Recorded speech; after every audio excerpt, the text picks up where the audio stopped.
Bonjour tout le monde! Hi everybody, welcome back to the channel guys. I hope you're doing amazing. I'm happy to see you today for another video, and for this week's video, we're gonna talk about something pretty cool.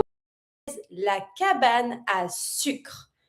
What is that? We're gonna see everything that it refers to, all the vocabulary, all the grammar.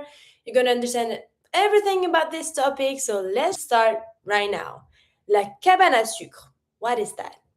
First, let's start with the summary. So, gonna start, of course, with qu'est-ce qu'une cabane à sucre? What is that? What do we mean by une cabane à sucre? Cabane is a cabin, sucre is sugar. What is that? Then we're going to focus on le vocabulaire, which is the vocabulary related to that topic, les activités, the activities, la nourriture, meaning the food, la grammaire, the grammar, and of course a final exercise with, at the end, its correction. So let's just start straight away with the objectif du cours, the goals of this class. Découvrir une tradition québécoise. To discover a Québecois tradition from Québec. Apprendre du vocabulaire simple lié à la nourriture et aux activités. Meaning to learn simple vocabulary linked or based or related to food and activities. Utiliser le présent et les articles définis, indéfinis, meaning to be able to use the present tense and the definite and definite articles. Parler de ses goûts, to talk or to express one's taste. J'aime, je n'aime pas. I like, I don't like. Let's just start straight away with qu'est-ce que c'est? What is it? What is la cabane à sucre? Une cabane à sucre est une petite maison dans la forêt. That means a sugar cabin is a little house in the forest. On y va au printemps. We go there during spring. On produit du sirop d'érable. Sirop d'érable, are you familiar with that one? We produce some maple syrup. Les familles mangent ensemble et font des activités. Families eat together and do some activities. C'est une tradition au Canada et surtout au Québec. It's a tradition in Canada and mostly in Quebec. Good. Okay, now focus on the vocabulary. First, lieu et nature. Place and nature. Une cabane, a cabin.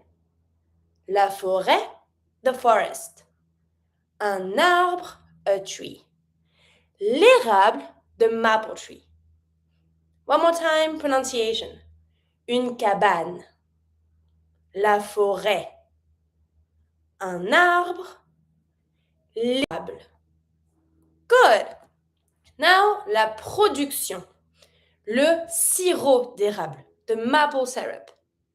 Then sap, we say la sève. And to boil, bouillir. Bouillir. This one kind of tricky. You see a lot of vowels. You can just avoid the first I. So we say bouillir. Double L, Y sound. Bouillir, to boil. Le sirop d'érable, sirop, you don't pronounce the P. Le sirop d'érable, la sève, bouillir. Now, la nourriture, food. To say pancakes, we can say pancake, or we say les crêpes. Crêpes are thinner than pancake. They're a little bit fluffier. Ham is le jambon. Eggs, les œufs. Careful with this one, super tricky. When you want to say eggs plural, of course you make your link with the S and your vowel, les. So you pronounce your S to link it. FS is mute. So you just say les œufs. And you just pronounce E sound for eggs. Les œufs. Sausages, les saucisses. And then maple taffy, la tire d'érable. La tire d'érable. One more time. Les crêpes, le jambon, les œufs, les saucisses, la tire d'érable. Good. Now, les verbes. Of course, what is a little class without some little verbs? To eat, manger. To dance, danser. To sing, chanter. And to play, jouer. These are the names of the verb, and of course, if you want to make a phrase, you have to conjugate them with the right pronoun and with the right ending. Now, let's focus on the actions, les actions. À la cabane à sucre, on, donc at the sugar cabin, we mange beaucoup, eat a lot.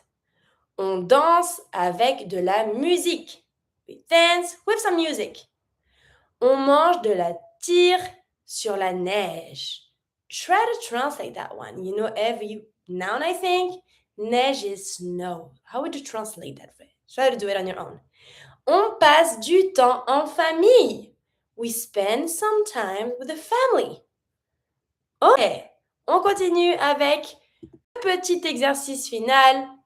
Pretty simple exercise based on the vocabulary that we just studied. So if you think it might be a little tricky, don't hesitate to always go back on the previous slides. Make sure that you understand every word. Make sure that, for example, if you need to say sap, you know how to say la sève. You can write it down. You can always try to practice on the pronunciation. This is a pretty good exercise too.